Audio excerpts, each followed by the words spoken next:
오늘 우리에게 주시는 하나님 말씀은 이사야 38장입니다. 오늘도 이 말씀을 통해서 하나님께서 우리 모두에게 은혜 주시기를 원합니다. 평안하셨습니까? 간밤에. 오늘 본문의 내용은 우리가 잘 알고 있는 히스기야의 어떤 이름을 알 수 없는 이 질병과 하나님의 치유 기사입니다. 이사야 38장에서 나오는 이 내용은 열왕기 하 20장에서도 똑같은 내용이 등장합니다. 그런데 사건을 바라보는 시점이 약간 달라요. 열왕기서에서는 이제 역사를 기록하는 사람의 어떤 시선으로 이것을 적었다면 이 이사야 38장에서는 철저하게 이 히스기야의 눈으로 이 사건을 바라봅니다.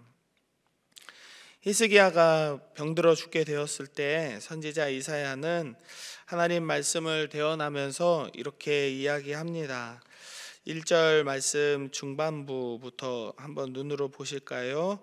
너는 내 집에 유언하라. 내가 죽고 살지 못하리라 하셨나이다. 이렇게 이야기합니다. 네가 죽고 살지 못할 거니까 너의 집에 유언해라 라고 하나님 말씀하셨대요. 그런데 이 기사가 나온 바로 전에도 그렇고 후에도 그렇고, 후에는 좀 실수한 부분이 있겠지만 특별한 잘못이 없어요. 특별한 이유가 없습니다. 그런데 이제 죽을 거래요. 이제 죽을 거다. 그러니까 죽을 준비를 해라. 이렇게 말하는 거죠. 아무런 잘못도 저지르지 않는 상황에서 이런 일방적인 통보는 하나님 예언이 다 일방적인 통보지만 거래를 할 수는 없지만 그래도 너무 엄청난 소식이잖아요. 이제 죽을 거니까 유언을 남겨라. 얼마나 놀라운 소식입니까? 히스기야에게 큰 고통이 아니었을까 생각되는데요. 하나님을 섬기며 살았던 그 시간들, 그 느후수단을 부쉈잖아요. 이 노수로 만든 이 구리 뱀을 부숴버린 장본인이 히스기야잖아요. 이런 신실했던 어떤 믿음, 그리고 하나님 앞에서 용기를 가지고 내가 이렇게 살아야겠습니다. 백성들이 뭘 어떻게 하든 주변에서 뭐라고 얘기를 하든 히스기야는 어쨌든 대단한 사람이었는데 아쉬움이 많았을 것 같습니다. 그래서 그는 곧장 얼굴을 벽으로 향하고 하나님께 기도합니다. 히스기야는 하나님 앞에서 자신이 진실과 전심으로 행했던 것과 자신이 선한 행위를 했던 것을 하나님이 제발 기억해 달라고 기도합니다. 3절 말미에 보면 뭐라고 나오나요? 3절 뒤에 보면 처음부터 한번 읽어보시죠. 3절입니다. 시작. 이르되 여호와여 구하오니 내가 주 앞에서 진실과 전심으로 행하며 주의 목전에서 선하게 행한 것을 기억하옵소서 하고 히스기야가 심히 통곡하니 라고 말씀합니다. 심히 통곡했다. 저 좀 살려주세요. 이렇게 울었대요. 제가 목사 안수 받았던 교회에 저를 아주 귀여워해 주시던 할아버지 목사님이 계셨거든요. 원로 목사님. 그분이 90세인가 91살에 이제 별세를 하셨는데 그 목사님이 이제 봤을 때 거의 손자뻘이거든요. 제가 원로 목사님으로 계셨었는데, 그러니까 예쁘다 하면서 옛날 얘기, 재밌는 얘기를 많이 해주셨어요.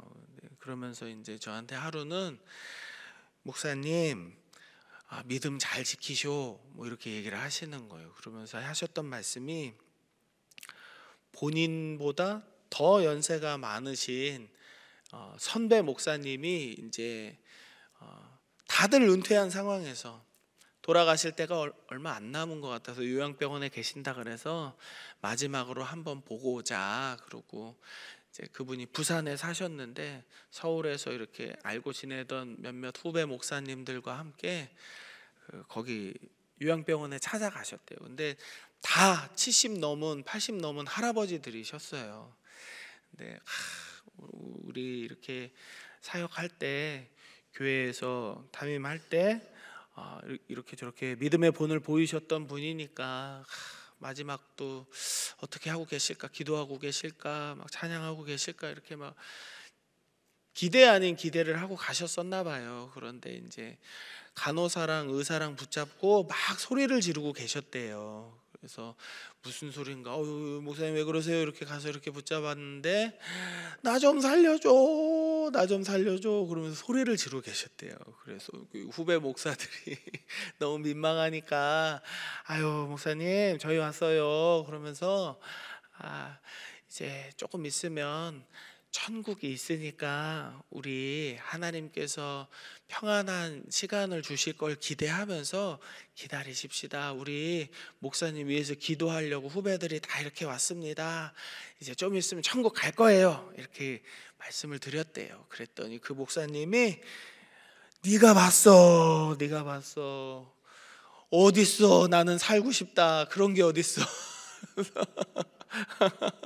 나 좀 살려줘라. 의사 멱살을 붙잡고서 그렇게 소리를 그렇게 지르셨대요. 그러니까 이제 그분이 그런 분이 아니에요. 그런 분이 아니에요.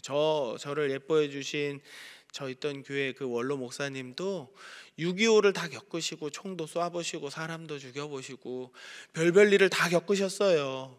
전쟁 중에는 그런 일이 다 있잖아요. 그런데 그런 상황 속에서도 믿음을 지키고 하나님께서 내 삶을 여기까지 인도하셨다, 에베네셀의 하나님을 고백하는 다 그런 할아버지 목사님들이었어요. 그런데 마지막 순간에 갑자기 죽음에 대한 공포가 다가오니까 의사 멱살을 잡고 나 좀 살려줘라.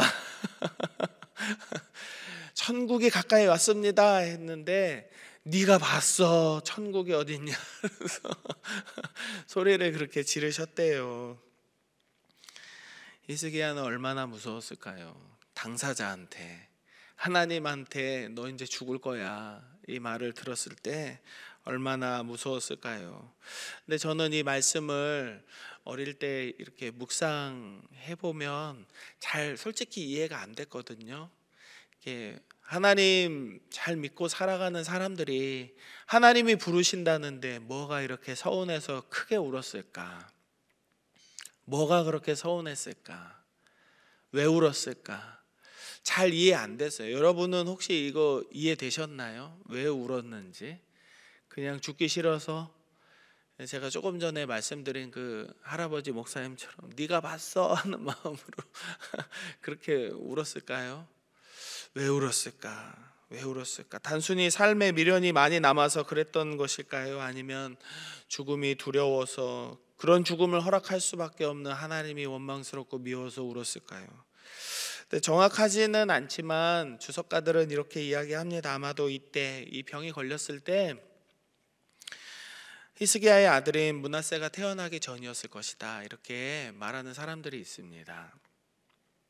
하나님께서 다윗을 세운 나라가 자기 때까지 다윗의 때로부터 순조롭게 크고 작은 문제가 있었지만 어쨌든 이 왕조가 이어지고 하나님께서 세우신 이 이스라엘이라는 나라가 남유다라는 정통성을 띠고 계속해서 이어져 내려왔는데 자신의 때에, 자신의 대에서 이게 끊어지는구나 하는 이 안타까움과 이 아쉬움과 슬픔이었습니다. 그냥 단순히 자기가 며칠 더 살고 싶고 내가 낳은 이 자녀들이 잘 먹고 잘 사는 걸 내가 보고 싶다 하는 욕심이 전혀 아니었어요. 하나님께서 세워주신 이 나라가 나의 때에서 나의 대에서 끊어지는구나. 그게 너무 슬펐던 거예요. 너무너무 슬펐습니다. 그래서 눈물이 그렇게 복받쳐서 심히 통곡했다라고 말씀하고 있는 거죠. 그래서일까요? 하나님은 그를 이렇게 위로하십니다. 5절 6절 제가 빠르게 읽어드립니다. 너는 가서 히스기야에게 이르기를 내 조상 다윗의 하나님 여호와께서 이같이 말씀하시기를 내가 내 기도를 들었고 내 눈물을 보았노라. 내가 내 수안에 15년을 더하고 너와 이 성을 아수르 왕의 손에서 건져내겠고 내가 또 이 성을 보호하리라 라고 말씀하십니다. 하나님은 하나님의 은혜로 세워주신 이 나라를 진심으로 걱정하고 사랑하는 히스기야의 기도를 들으셨다라고 말씀합니다. 그리고 그 기도를 들은 하나님의 이름을 뭐라고 설명해 하셨을까요? 내 조상 다윗의 하나님 여호와. 네가 그렇게 사랑하던 이 다윗의 때로부터 이어져 내려오는 너의 조상의 하나님이 너에게 이렇게 약속하겠다라고 말씀을 하시는 거죠. 히스기야가 듣고 싶은 말을 해주신 겁니다. 하나님은 히스기야의 기도를 허투루 듣지 않으셨어요. 하나님은 히스기야의 마음속에 품은 그 진심을 이해하시고 그 눈물의 의미를 이해하신 겁니다. 그래서 그에게 필요한 말씀으로 위로를 주셨습니다. 히스기야는 나라의 대가 끊어지지 않기를, 하나님 나라의 영광이 계속해서 이어지기를 바랐던 것뿐이지 자신이 며칠이라도 더 살기를 바라는 마음에 나 좀 살려주세요, 억울합니다 하고 그렇게 울지 않았던 거예요. 그래서 하나님은 다윗의 하나님 여호와가 그의 기도를 들으셨다라고 말씀하시면서 그의 마음에 평안을 주셨던 거라고 저는 믿습니다. 그리고 하나님은 그의 삶에 무려 15년의 삶을 더해 주십니다. 그리고 히스기야와 그 함께하는 이 예루살렘 성이 아수르 왕의 손에서 건져질 것 또한 약속해 주십니다. 우리가 하나님께 기도할 때에도 하나님은 우리의 기도를 이렇게 들어주신다는 사실을 기억하시기 바랍니다. 하나님께서 우리의 기도를 들으신다라는 말의 의미는 단순히 소리가 들린다 안 들린다의 이런 의미가 아닙니다. 주의 깊게 집중해서 우리가 하나님께 드리는 기도의 내용이 무엇인지 하나님은 잘 이해하시고 응답해 주실 마음으로 경청해 주시는 것입니다. 하나님은 우리의 기도를 그렇게 들어주시죠. 그리고 우리가 미처 생각하지 못했던 부분까지 세밀하게 기억하시면서 우리가 꼭 듣고 싶어 했던 그 말씀으로 우리를 위로하십니다. 마치 별것 아닌 것처럼 우리에게는 아무런 의미가 없어 보이는 이 말, 내 조상 다윗의 하나님 여호와, 이렇게 답을 주시는 이런 세밀한 음성이 우리에게도 있다는 것이죠. 그리고 그 위로의 확증을 언제나 우리에게 허락하실 겁니다. 하나님의 말씀은 그 말씀으로 이미 모든 것의 증거가 됩니다. 왜냐하면 말씀 그 자체가 현실이 되는 게 하나님의 말씀이잖아요. 하나님께서 히스기야를 죽게 하시겠다는 것도 변하지 않는 사실이었습니다. 그러나 다시 살리시겠다라는 말씀도 변하지 않는 사실이 되었습니다. 그러나 하나님은 히스기야를 살리시겠다라는 약속을 하신 후에는 너를 죽일 거야 라고 말씀하실 때에는 하지 않았던 어떤 이 증거를 보여주셔요. 해시계를 뒤로 물러나게 하는 초자연적인 엄청난 기적을 행하셨죠. 그뿐만이 아닙니다. 21절의 말씀 같이 한번 읽어봅니다. 21절입니다. 시작. 이사야가 이르기를 한 뭉치 무화과를 가져다가 종초에 붙이면 왕이 나으리라 하였고 라고 하나님께서 가르쳐 주신 대로 전했을 거예요.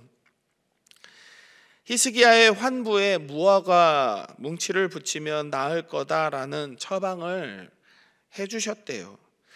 태양은 지구에 사는 모든 동식물들은 다 누구나 보고 느낄 수 있는 당연한 존재입니다. 여러분들 태양 볼 때 세금 내는 분 계신가요? 아무도 없죠. 중동 지방에 사는 사람들에게는 무화과가 구하기 어려운 과일이 절대로 아닙니다. 아주 뻔하고 흔한, 그거 줘도 그냥 별로 고맙지 않은, 먹으면 먹는 거지 뭐 할 수 있는 그런 과일일 수 있습니다. 하나님은 이렇게 지극히 뻔한 일상을 통해서 히스기야에게 그 누구도 경험해보지 못한 기적을 선사해 주십니다. 그의 놀란 마음을 위로하시고 그가 가진 하나님 나라에 대한 열정과 열망을 보셨기 때문이죠. 그래서 하나님은 그의 마음을 더욱 꼭 붙들어 주셔서 하나님께서 하나님을 의지하는 히스기야와 같은 모든 사람들의 삶을 붙들어 주심을 보여주시는 증거다라고 저는 믿습니다. 사랑하는 여러분, 하나님은 오늘도 살아 계십니다. 지극히 당연하고 뻔한 일상 속에서도 하나님은 놀라운 기적으로 역사하시고 우리의 마음과 생각을 붙들어 주시고 우리의 아픔과 고통과 두려움을 위로해 주십니다. 많은 사람들이 먹고 사는 문제 때문에 교회에 잘 나오지 않으려고 합니다. 바쁘니까, 힘드니까, 그 시간에 돈 벌면 더 많이 벌 수 있으니까 먹고 사는 문제로 교회에 안 나오려 하고 자기 신앙을 조금 대면대면하게 하려고 합니다. 그러나 그럼에도 불구하고 하나님께서는 여전히 우리를 먹고 사는 문제 가운데에서 죽지 않고 살고 오늘을 버티고 내일을 소망할 수 있도록 우리의 삶을 이끌어 주십니다.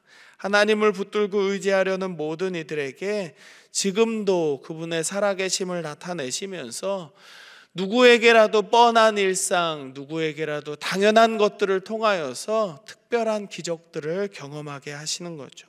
그 기적으로 우리의 믿음을 굳건하게 해주십니다. 하나님은 살아계시고 우리를 위로하시며 도우시는 분임을 기억하는 오늘의 삶을 살아가는 우리 모두가 되기를 원합니다. 하나님께서 히스기야의 삶에 15년을 더하신 은혜, 그의 삶의 대적들을 물리치시고 평안을 베풀어 주신 그 모든 은혜를 우리에게도 우리 자녀들에게도 주실 것을 기대하며 살아가십시다. 하나님만 붙들고 살아가는 우리 모두의 삶에 하나님께서 동행하여 주시기를, 이 하루의 삶을 붙들어 주시기를 주님의 이름으로 축복합니다.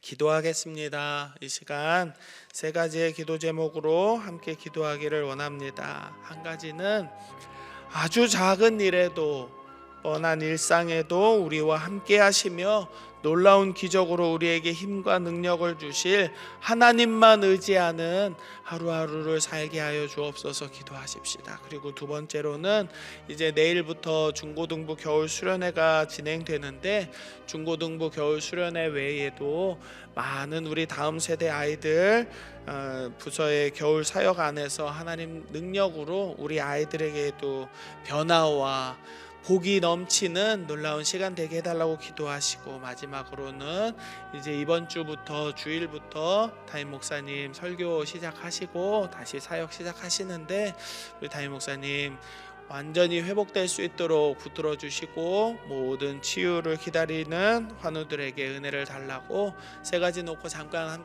기도하겠습니다. 하나님, 우리에게 베풀어 주신 은혜를 날마다 기억하며 살아가는 우리 모두가 되게 하여 주옵소서.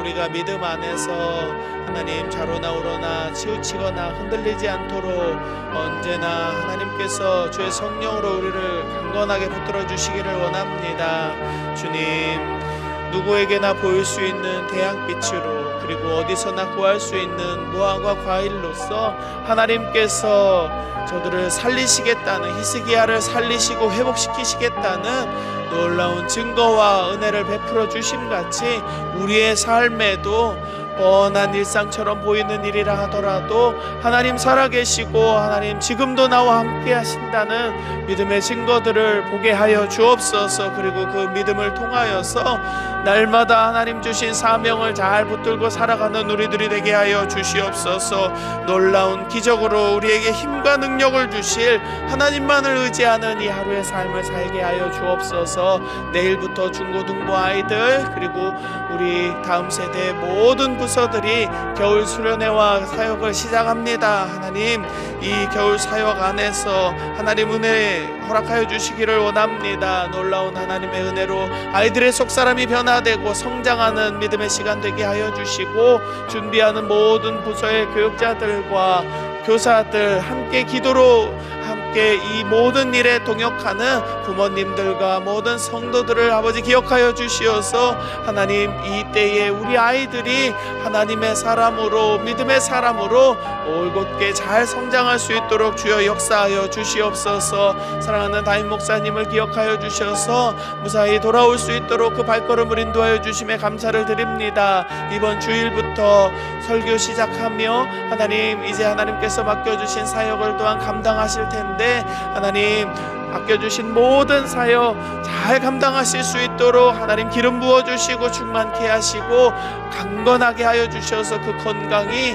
깨끗하게 회복될 수 있도록 아버지 역사하여 주옵소서. 회복과 치유를 기다리는 모든 환우들에게도 아버지 동일한 은혜를 허락하여 주시고 이 자리에 함께 모여 예배할 수 있도록 저들의 두 다리로 걸어서 이 교회 나올 수 있는 강건함을 허락하여 주옵소서. 하나님 은혜를 베풀어 주시옵소서.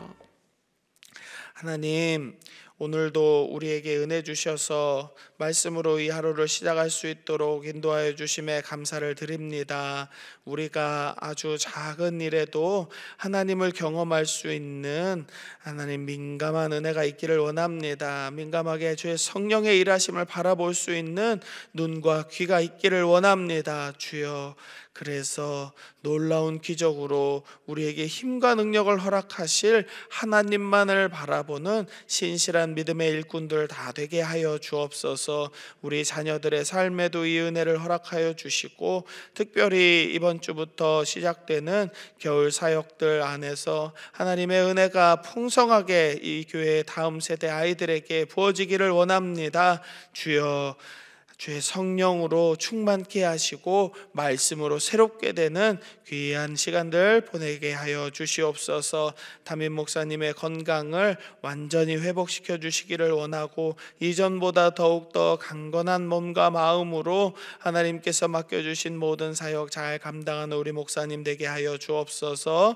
비행기 참사로 인하여서 마음의 어려움을 겪는 모든 이들에게도 아버지 위로와 평안을 허락하시고 저들의 마음 가운데에도 살아계신 하나님이 역사하시는 은혜가 있게 하여 주옵소서. 오늘을 살아가는 광양제일교회 모든 성도들의 기도 가운데 함께 하시고 우리의 삶의 어려움과 고난 가운데에서도 하나님께서 평안과 기쁨과 감사 주실 것을 기대하며 거룩하신 예수 그리스도의 이름으로 기도드립니다. 아멘.